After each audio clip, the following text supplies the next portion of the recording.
Hello dear students, स्वागत है आपका आज के इस इंटरेस्टिंग यूट्यूब वीडियो में, जहां पर हम करने वाले हैं अपना इंटरव्यू क्वेश्चंस के ऊपर सेशन, जो कि आता है एग्जाम में 4 मार्क के लिए। ऑप्शंस में आते हैं आपको ईमेल राइटिंग और रिपोर्ट राइटिंग। जिसने नहीं देखा है वो प्रीवियस लेक्चर की लिंक हमारे डिस्क्रिप्शन बॉक्स में है, प्लीज़ जाकर चेक कर लीजिए बच्चों। ऑलरेडी हमने उन टॉपिक्स को कवर कर लिया है। तो जैसे कि मैंने आपको बोला है बच्चों, आज जो हम करने वाले हैं इंटरव्यू क्वेश्चंस आता है 4 मार्क के लिए। तो शुरू करते हैं अपने इंटरव्यू क्वेश्चंस को। ओके, इंटरव्यू सबसे पहले तो हम समझने की कोशिश करेंगे कि ये इंटरव्यू जो है वो होता क्या है। इंटरव्यू बेसिकली बच्चों एक फॉर्मल सा कॉन्वर्जेशन होता है दो लोगों के बीच में। एक होता है इंटरव्यूअर, दूसरा होता है इंटरव्यूई। वापस से, इंटरव्यू क्या होता है? एक बड़ा ही फॉर्मल सा कॉन्वर्जेशन होता है, बातचीत, कम्युनिकेशन बड़ा फॉर्मल होता है। यहाँ पर हम पंचायत नहीं करते, आप कैसे हो, क्या हो, खाना खाया, पानी पिया, ये सब नहीं पूछ रहे होते हैं। बड़ा ही फॉर्मल कॉन्वर्जेशन होता है जहाँ पर दो लोग आपस में बात कर रहे होते हैं। तो जो इंटरव्यू ले रहा होता है उसको हम बोलते हैं इंटरव्यूअर, जो इंटरव्यू दे रहा होता है उसको हम बोलते हैं इंटरव्यूई। अब जैसे आप देख लो, यहाँ पर ये दो लोग हैं। अगर ऐसे देखोगे तो हमको पता ही नहीं चलेगा इंटरव्यूअर कौन है, इंटरव्यूई कौन है। इसलिए ये देखो, ये जो भाई साहब हाथ में माइक लेकर खड़े हैं, ये सवाल कर रहे हैं, तो ये हो गए हमारे इंटरव्यूअर। और ये जो मैडम यहाँ पर खड़ी है बालों में दिल लगाए हुए, तो ये है हमारी इंटरव्यूई। ठीक है, ये इंटरव्यूअर है, ये सवाल पूछेंगे, ये इंटरव्यूई है, ये इनका काम है जवाब देने का।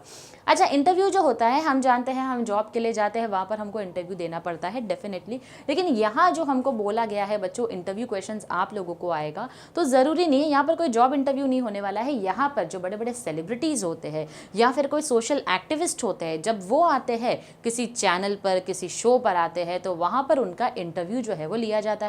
रेडियो में भी हो सकता है, ये टेलीविजन पर भी हो सकता है, जहाँ पर कोई शो हो रहा होगा तो वहाँ पर इंटरव्यू होता है, राइट। तो यहाँ पर कौन होते हैं? Interviewer, interviewee. ये दो लोग होते हैं जो आपस में मिलते हैं और कई सारे सवालों के जवाब जो है एक दूसरे से लेते हैं।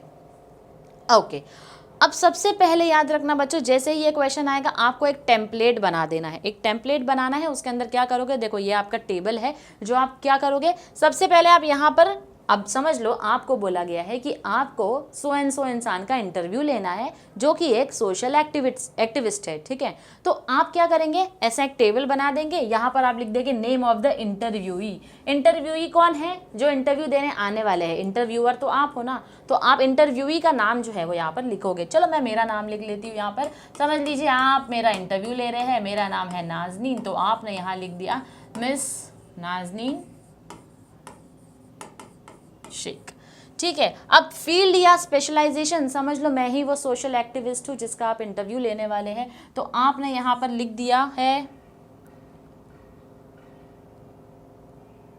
ओके, आप जो है वो यहाँ पर लिख दोगे सोशल एक्टिविस्ट। ये मेरी फील्ड है जहाँ से मैं आई हूँ। अगर समझ लो यहाँ पर कोई आप अगर किसी सेलिब्रिटी का इंटरव्यू ले रहे हो तो आप यहाँ पर आर्टिस्ट लिख सकते हो। ठीक है, फिर आते हैं हमारे डेट, वेन्यू और टाइम। तो डेट आप लिख देंगे, आज समझ लीजिए हम लिखते हैं 31 जनवरी। चलो 31 जनवरी 2023, कॉमा।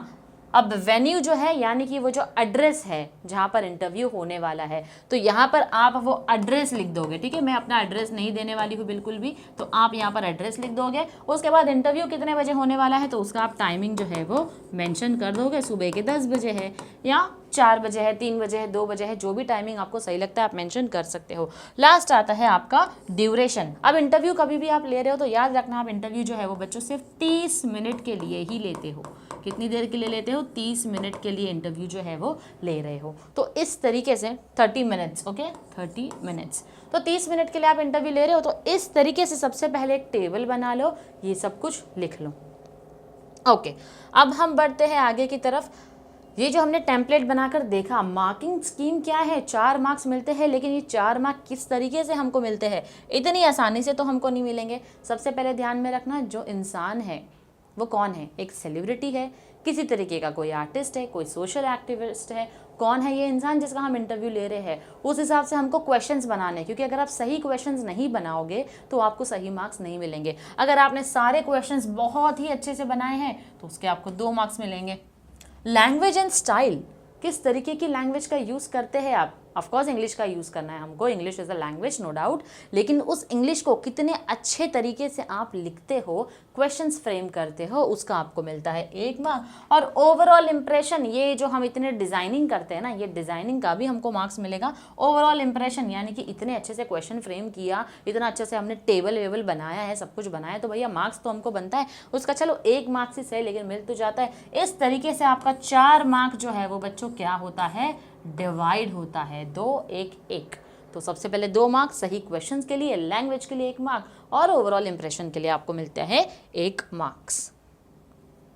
ओके चलो हम एक एग्जाम्पल करते हैं। Imagine that you have to interview a social campaigner of your choice. आपको किसी सोशल कैंपेनर की क्या करनी है, इंटरव्यू जो है वो लेनी है। With the help of the given table and points frame questions for an interview. अब एक इंटरव्यू के लिए आपको क्या करना है, क्वेश्चंस फ्रेम करना है। अब यहाँ पर आपको कुछ पॉइंट्स दिए हुए हैं जिसकी मदद से आप क्या कर सकते हैं, इंटरव्यू उसका ले सकते हैं। यानी कि इन टॉपिक्स के ऊपर आप क्वेश्चंस जो है वो बच्चों बना सकते हो। जैसे कि यहाँ पर बोला गया है सोशल कैंपेनर कोई भी जो आपके मर्जी का होगा, आपको जो भी सोशल कैंपेनर का नाम मालूम है आप उसका नाम ले लो और आप क्या करो, उसको क्वेश्चन जो है वो आप पूछोगे। तो सबसे पहला जो पॉइंट दिया है वो आपको बोलता है reason for taking the issue. आप अगर सोशल काम करते हो तो आपका ऐसा क्या रीजन था जो आप इस रीजन से इस सोशल इशू को आपने उठाया है। फॉर एग्जांपल समझ लीजिए कोई चाइल्ड लेबर एक्टिविस्ट होता है, सोशल काम ही कर रहा है ना, चाइल्ड लेबर के लिए लोगों क्या बच्चों के लिए क्या कर रहा है, काम कर रहा है। तो आप उनको पूछेंगे कि ऐसी क्या वजह थी कि आपने चाइल्ड लेबर ही चुना अपने सोशल काम के लिए, तो आप उसके ऊपर क्वेश्चन जो है वो फ्रेम करेंगे। फिर है हमारा इनिशियल सेटबैक्स, फिर आता है आपका रिएक्शन कोर प्रॉब्लम। चलो हम सीधा सीधा क्वेश्चंस पे जाते हैं बच्चों और क्वेश्चन समझने की कोशिश करते हैं। देखो हमने टेबल बना दिया, टेबल में नेम ऑफ द इंटरव्यूई का नाम लिख दिया, नंदिता दास है। फिर फील्ड या स्पेशलाइजेशन, वो एक सोशल एक्टिविस्ट है। फिर हमने लिख दिया डेट टाइम वेन्यू, यानी कि डेट जिस दिन इंटरव्यू हमारी होने वाली है वो। फिर उसके बाद कहाँ पर इंटरव्यू होने वाला है, कौन सी जगह है वो, उसको हम बोलते हैं वेन्यू, और कितने बजे हमारा इंटरव्यू होने वाला है। और हमने लिख दिया इंटरव्यू कितनी देर का है, तो वो है 30 मिनट्स का। चलो अब हम जो है सबसे पहले जो हम स्टार्ट करेंगे बच्चों, वो स्टार्ट करेंगे उनके काम के बारे में बात करके।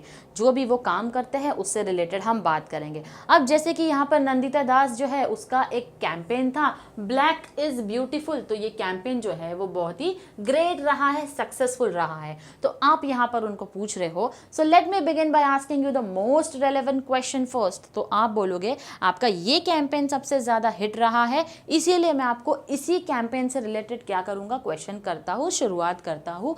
आपने पूछ लिया what had prompted you to take up such a radical campaign.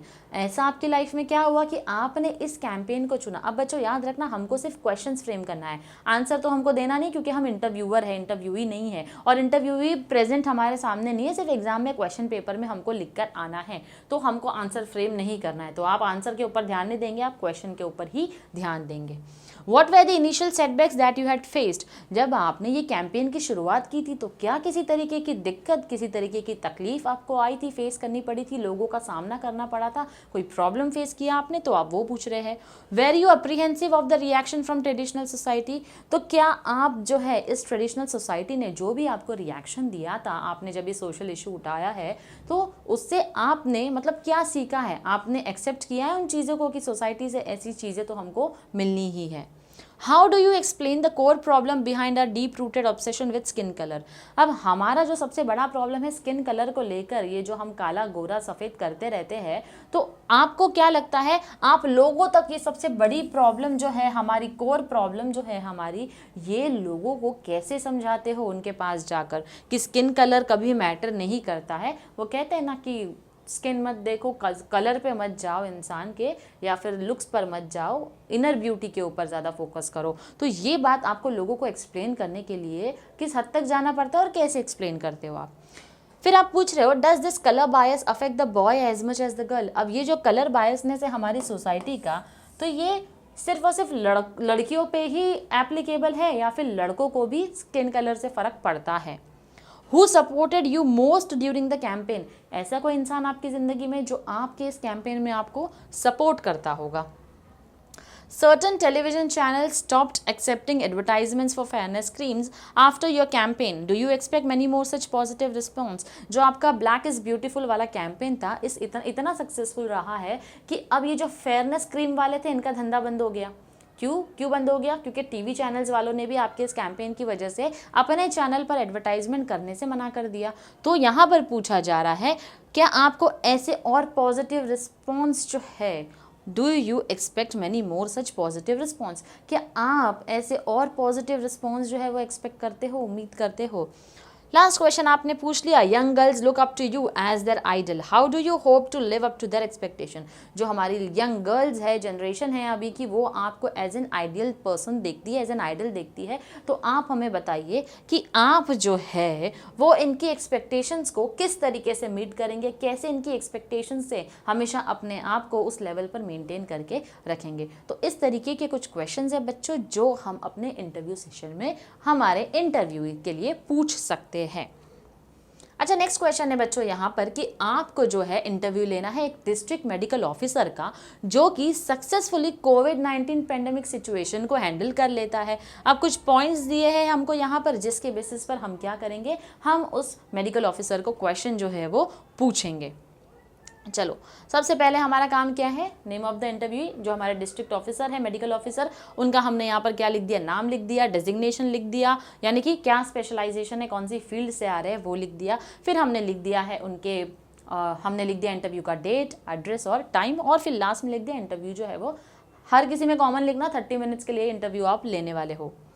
क्योंकि आप बोलोगे मैम 8 या 10 क्वेश्चन है, 7 क्वेश्चन है, तो 30 मिनट्स में कैसे होगा, तो 5 मिनट में हो जाएगा। नहीं होता है, जब इंटरव्यू एक्चुअल चल रहा होता है, जो इंटरव्यू भी होता है वो बड़े लंबे समय तक बात कर रहा होता है, तो ये 7 क्वेश्चन भी बहुत हो जाते हैं। ठीक है, इसीलिए हम ये 7 या 8 क्वेश्चन या ज़्यादा से ज़्यादा 10 क्वेश्चन फ्रेम कर लेते हैं। जो पॉइंटर्स दिए हैं उसके बेसिस पर आप जो है वो क्वेश्चन फ्रेम करेंगे। अच्छा, सबसे पहले आपने पूछा how grave was the situation in your district during the second wave of the pandemic, यानी कि जब ये सेकेंड वेव चली थी पैंडमिक की, हमारे कोविड की, तो आप जिस डिस्ट्रिक्ट को, जिस जिले को बिलोंग करते हो, तो वहाँ पर सिचुएशन कितनी ज़्यादा गंभीर थी वो आप पूछेंगे। Did you face any shortage of oxygen और आईसीयू बेड्स, तो इस दौरान किसी तरीके की कमी पड़ी थी ऑक्सीजन बेड्स की या आईसीयू की, तो वो आप यहाँ पर पूछेंगे। What were the challenges other than the shortage of beds? अब बेड्स की कमी तो थी, ये तो हर कोई जानता है, उसके अलावा और क्या चीज़ें ऐसी थी जिसकी कमी थी। What was at the top of your priority list when a critical patient got admitted? जब एक बहुत ही सीरियस या गंभीर हालत में पेशेंट एडमिट होता है आपके हॉस्पिटल में, तो उस वक्त, उस दौरान आपकी प्रायोरिटी क्या थी, आपके लिए सबसे पहली इंपॉर्टेंट चीज़ क्या थी। देखो, कुछ डॉक्टर्स होते हैं जिनके लिए सबसे बड़ा इंपॉर्टेंट काम क्या होता है कि हमको उसकी जान बचाना है, उसके अलावा हमको कुछ नहीं देखना है। दूसरी प्रायोरिटी, हमको लोगों तक ये चीज़ फैलने से रोकनी है, इसलिए लोगों को दूर रखना है। तो इस तरीके से आपकी प्रायोरिटी जो है वो यहाँ पर क्या थी।